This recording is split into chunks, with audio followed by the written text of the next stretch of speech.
guys, we're here in Niagara Falls, Canada, and you can see the Made of the Mist tour. Everybody's in blue raincoats. You're given this raincoat to cover you when you go on the boat. And this goes right underneath the falls. It's a tour that takes you up close and personal. You learn the history of Niagara Falls. And in fact, there are parts of the tour that you can go underneath the falls and walk through the passages to see where the electricity and hydro is. Becky, would you want to go on that boat sometime? No, I know you don't like the water that much, but you know what's the experience? When you're on that boat, you get drenched. Even though you have the raincoat and it protects most of you, the spray from those waterfalls, because you can hear the water just hitting from the falls. Did you know that this is naturally made? It's one of the 7 wonders of the world, Becky. This is amazing to say that, hey, we're in one of the 7 wonders of the world. What does it look like for you? It's nice, it's magnificent, the falls, isn't it? But when you're on that boat, they give you a whole history of Niagara Falls and even how somebody has gone over the falls in a barrel. And obviously they survived to tell the story. As well, they've had many people cross across a tightrope on top of the waterfalls. Becky, can you believe that? Crazy, right? But on that tour, with all those people on it, they're learning the history of Niagara Falls, Canada, the falls itself, and how the falls provide the hydro electricity for all of Ontario. And underneath you would see it goes into the Niagara River and carries on. But these falls are something that is such beautiful. On the other side, Becky, it's the US. So the American side of the falls is over there. There's actually 3 waterfalls here. One, the biggest one is Horseshoe Falls, and that's on the Canadian side, and that's what we're seeing here. There's 2 other falls on the other side, the American side. And as this is the last summer weekend, Labor Day weekend here in Canada, it's going to be a very busy place. But this place is packed all year long because it is absolutely gorgeous. And in fact, there's fireworks in the summer every night at 10 p.m. over the falls. It's magnificent to see what they've done. There's a light show, etc. In the winter here at Niagara Falls too, there's still lots going on, Becky. There's the Festival of Lights where they have a lot of different light shows, Christmas lights, things like that. And it's always a tourist attraction. Also with the falls and on the boat, people are experiencing it first caption close up and close and personal. But there's a lot of tourist events happening here as well. There's a lot going on in Clifton Hill, museums, restaurants, tourist attractions. But this is where people come to see one of the 7 wonders of the world.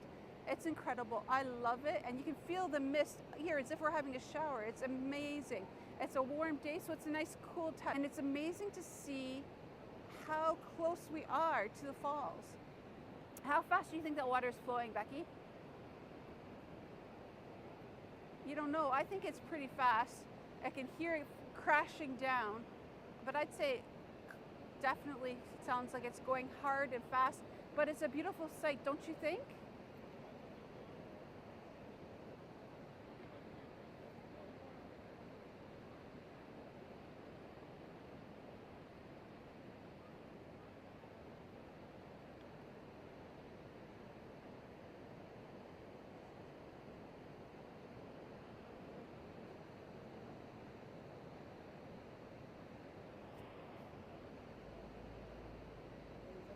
Up there. Oh, the Skyline Tower? Yes. So if you look over to the right side, Becky, behind you, there is the Skyline Tower. And this is where many people go up there to see the view. On the top, there's a revolving restaurant. And people can go and eat there. There's also a place that you can go to take pictures and to see the falls from the view. But you can see all of Niagara Falls. You can also see over to the American side. It's a beautiful view up there. And again, it's similar to the CN Tower with the roundabout restaurant, but this is something that's iconic for Niagara Falls for sure. Again, it's been here for a long time. A lot of different people have taken it on, and it's changed hands over the years. But the Skyline is definitely the tallest building in Niagara Falls. Also in Niagara Falls, we have the 2 casinos, Fallsview Casino, and again, there are many attractions, shows, museums, lots of things, and there's people that come from all over the world to see this one of the 7 wonders of the world.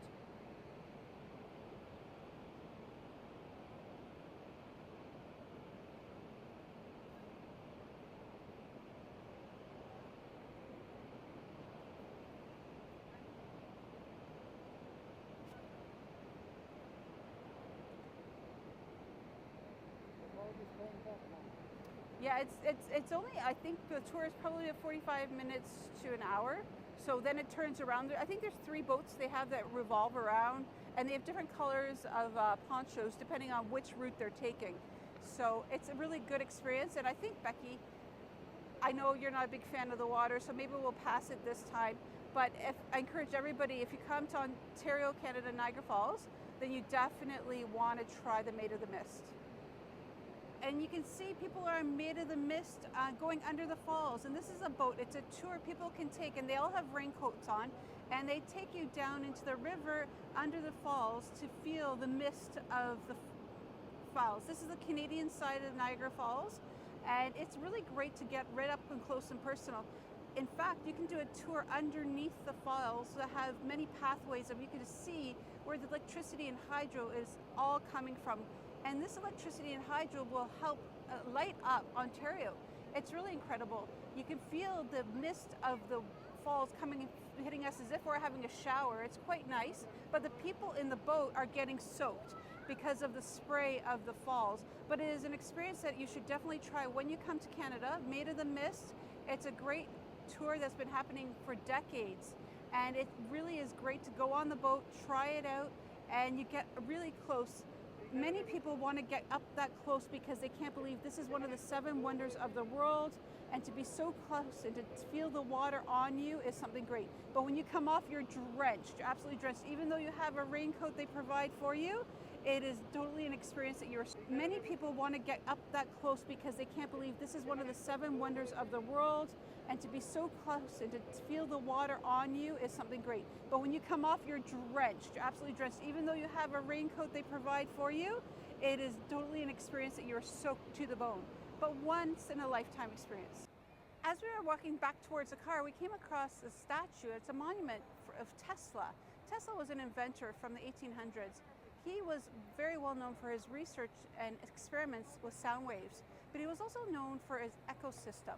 He wasn't really into money and all that fun stuff, because back then it was just about the science. It's really interesting for me to see that we have a monument honoring an inventor from overseas. That just shows that colonialism happened here in Canada as well. It's interesting because here in this beautiful park, there's a monument to Tesla. And I think it's more based on the fact that we have him discovering ecosystems and the beauty of nature.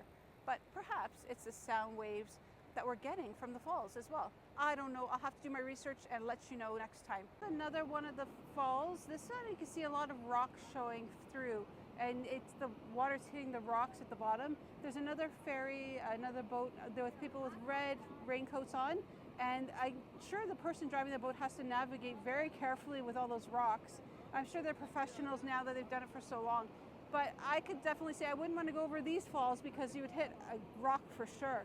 But it's always nice to see how nature has happened, with the rocks protruding, the waterfalls coming right out of the rocks. It's a beautiful sight, truly miraculous to know that nature and God created these. It's absolutely beautiful the way they've laid everything out. Even on the boulevard, in the middle of the street, there's some beautiful flowers. There's a park there that is where people can go and rest after looking at the falls. And behind me, there's the falls. It's just so beautiful the way it's laid out.